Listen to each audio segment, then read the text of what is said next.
I am the Grim Reaper, ruler of the underworld. Or at least I was until I met Billy and Mandy.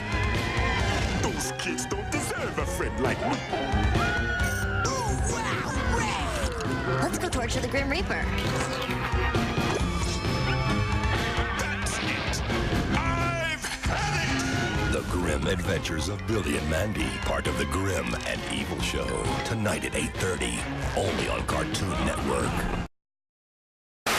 Hey everybody, it's me, Bryson Booker, and today I have a review that's kind of a first for my channel. Why is it a first? Because it's the first 2000s animated movie or animated TV show I've done a review on. Most of the stuff that has been on BBTV up to this point, typically the animated movies and cartoons revolve around the 90s because I love the 90s, and I still do. But I also grew up in the 2000s with many other kids my age. And many other kids grew up with this show. And that's why, you know, for those 2000s kids out there, I put this on the list, or I put this in the Cartoony Week just for you. It's Billy and Mandy's Big Boogey Adventure, the 2007 movie released by Cartoon Network in March of 2007. It aired on TV in March, and then in April they released it on DVD. This was the first Billy and Mandy movie.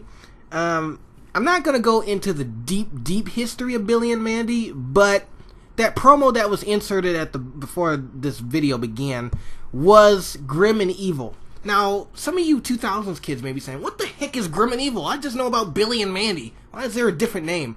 Well, Billy and Mandy originated from a show called Grim and Evil, created by the same guy, Maxwell Adams. And Grim and Evil was kind of like a little variety show, but really only featured two shows. The Grim Adventures of Billy and Mandy and Evil Con Carne. And so basically those two shows, the pilots, I should say, the first episodes of those two shows were played on Grim and Evil. Grim and Evil really didn't last that long. It came out in 2001, but didn't really last that long. By 2002, it was done. But in 2003, Billy and Mandy got its own series, as well as Evil Con Carne. They were in their own separate show. Even though Evil Con Carne got canceled after 2 seasons, Billy and Mandy kept running, and they eventually got popular enough to make this movie, as well as a sequel called The Wrath of the Spider Queen, which is also a pretty good Billy and Mandy movie. But I'm going to give you the synopsis of this movie.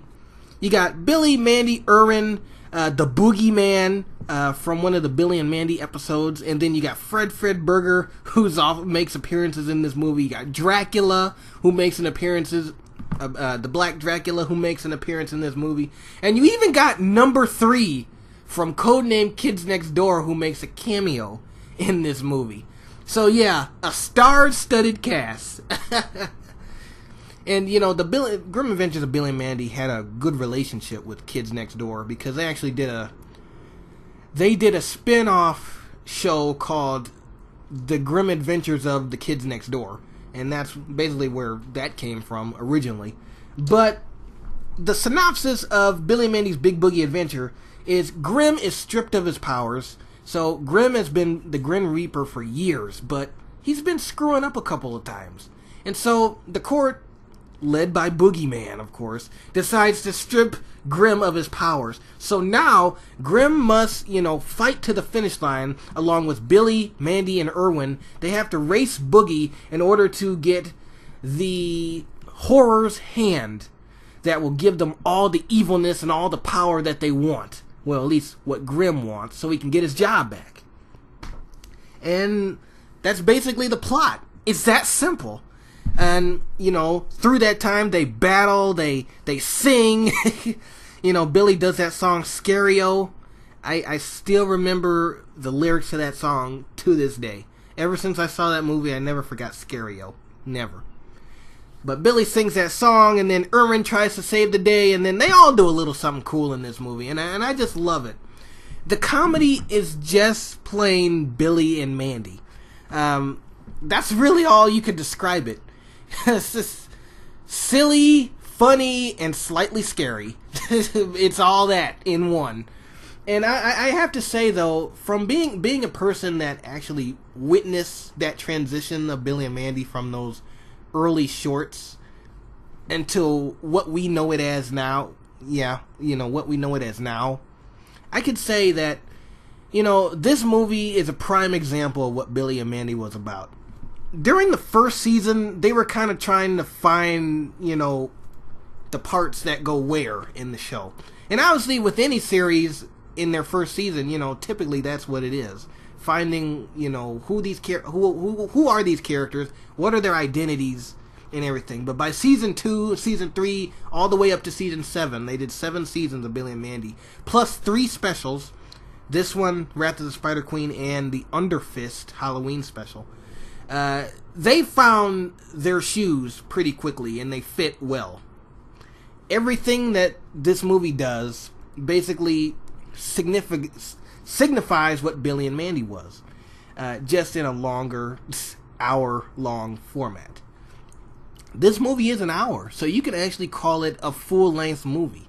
Now, the movie I reviewed yesterday, Dexter's Ego Trip, was only about 48 minutes. And if you watch my review, I kind of have mixed feelings about Dexter's Ego Trip, even though I've seen it twice. And I've seen this movie also twice, probably a little bit more than that, because I actually seen the reruns that they showed on Cartoon Network when they did play it again. But I enjoy it all the way through. The plot is clear. I mean, they established the plot in like the first 10 minutes, It's not confusing, it's a simple plot. They have to race to, a big scary mountain to find Horror's hand so Grim can get his job back and become the scariest being alive. Eventually, Grim puts the Horror's hand in his trunk, for safekeeping, where he puts everything, if you know from the series. But Billy and Mandy's Big Boogie Adventure is a great ride all the way through. It'll keep you laughing. Now, it's not like a normal Billy and Mandy episode where it'll keep you laughing like the whole episode. There's some action, there's slight drama, but it turns out to be humorous. But it's just a great ride. I call it a roller coaster ride.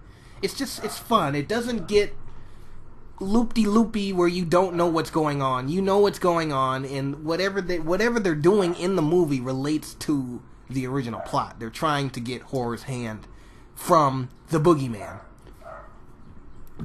and it's just great. The animation is great. Obviously, 2000s animation was obviously getting better than the 90s animation.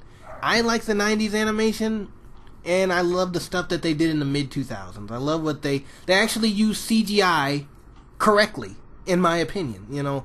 The way they use CGI in most movies, like, for example, Space Jam and Billy and Mandy's Big Boogie Adventure, I think they should use CGI the same way today. But they don't. They make the whole movie CGI, and that really takes away from the original purpose and what you could do with CGI. Billy and Mandy's Big Boogie Adventure is a great example of what you could do with CGI when you use CGI in its original intent. Not just using it for the whole movie and for every special effect, but to create dynamic effects for that specific moment in the movie that people will actually remember. As well as just having a great story and great voice acting and just great comedy in general. Like I said, if you haven't seen Billy and Mandy at all, and this is like foreign to you, like this whole Billy and Mandy thing, who the heck are these people? Watch Big Boogie Adventure, and I guarantee, once you watch Big Boogie Adventure, you'll want to see the whole Billy and Mandy episode repertoire. Because this movie does just a great job of capturing what the series was about, and will encourage new viewers. That's why Cartoon Network, hello, do you hear me out there, Cartoon Network? Should replay this movie, because you may have a new fan base for a great cartoon. I still consider it a cartoon, because it came from the cartoon era. But it's a great movie, Billy and Mandy's Big Boogie Adventure. Go check it out on Kids Cartoon or here on YouTube right now.